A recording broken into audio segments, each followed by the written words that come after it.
What is home? Everyone is familiar with the term, but the definition is subjective to each individual. It's interesting how differently we all view the idea of home. For some, it's a place for rest. For some, it's a memory of the past. But why is this idea of having a home so important? Is it even necessary to have a place called home?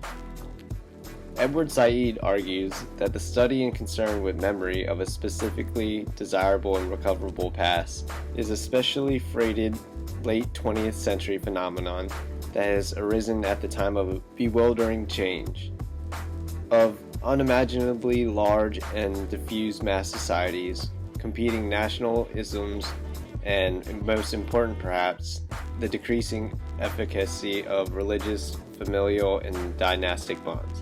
I want to explore the different views of home and their significance. I decided to take a closer look into my own home. As of now, there are a couple places that I can define as home.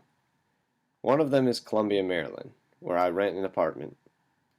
You could say this is my home away from home since I recently moved to the area to be closer to school. I consider this home because this is where I spend most of my time when I'm not at school or at work. It's more like a home base where I can collect my thoughts at the end of the day.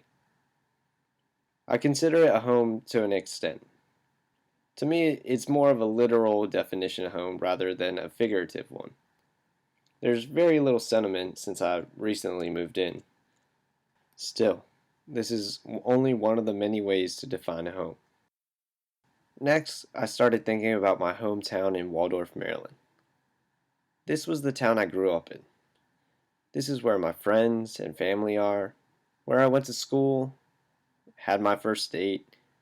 Almost everything I've experienced growing up was in this small town. This is my real home. A place where you feel comfort and it holds sentimental value to a person. A place where someone feels they belong and they feel no pressure in being themselves. Every now and then, I meet up with my friends from my hometown and I have a feeling of home. But my own opinion of home is not enough to find out what makes it so special. So I went out and I asked others a couple questions about their homes and how they view them.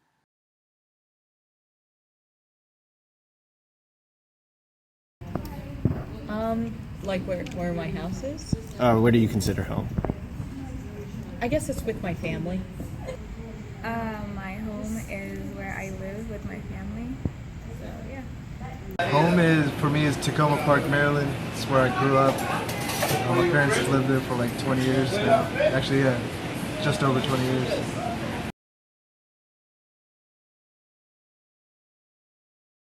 Again, it's got to be mostly with my family where I feel most comfortable, where I feel I belong. America isn't it? It's where I feel most loved and understood, and where I find similar things that we can talk about. I would define home as I guess it's the place you keep going back to because you feel comfortable, you feel safe. I don't know, you feel relaxed.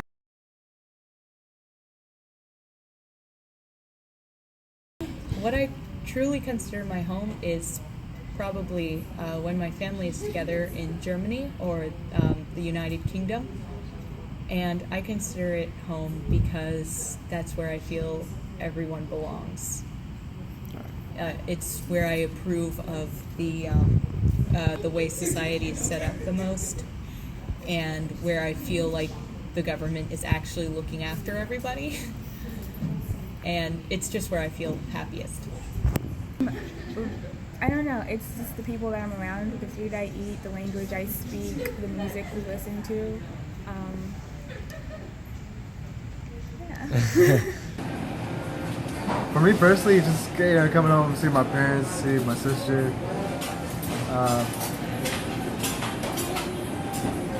I don't know. My cousins actually three of my cousins live in the same neighborhood, which is like they live like literally one street over.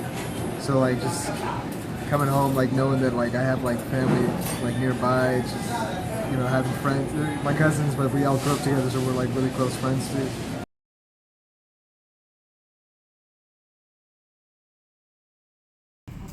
Probably my oldest memory of living in Europe, in Germany, was when my family was on the Eurostar, and the train had triangle windows, and I thought it was the coolest thing that ever happened because the U-Bahn and the S-Bahn did not have triangle windows, and this was a new thing, new shape. I was very excited by it, and that's my oldest memory of home. My first home, it was huge. It was this big house, and I had a lot of family, so they used to come over my house, and I had a lot of kids in my neighborhood. So it was like a big, huge, like, I don't know, like a party house. So it was really fun. I do remember when we first moved into our house, we had like carpet floors, and I just remember it was just, I would always be laying on the floor. I never actually used to lay on the couch. We have like 2 big couches in my house, but I would just be on the floor constantly. It fills you with this warm feeling. When I visited again it's been a while sadly, but a few years ago, there was just this really warm feeling. I was so happy to be back, even though it was kind of cold. It was the coldest summer in a long time. It was snowing and it was summer. But it was really just beautiful, the colors. It was so refreshing. The old buildings, the architecture is gorgeous. It's where you go back to your base, like when you feel lost and confused. It's where you find like knowledge and understanding, and you just get direction. So it's like your place where you want to find direction and like how to like tackle life. For any person to have a place to go to where they don't have to, there's no pressures from like work or pressures to do anything. It's like there's a place where someone can unwind, I guess. Just a place where I guess a place where you can have, also a place where you can have privacy, or just privacy away from like the public eye. Or So what I've learned is that the connection between memory and place can be very complex.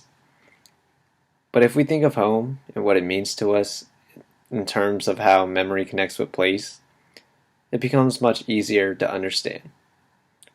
Home is where we feel most comfortable and where we experience life for the majority of our lives.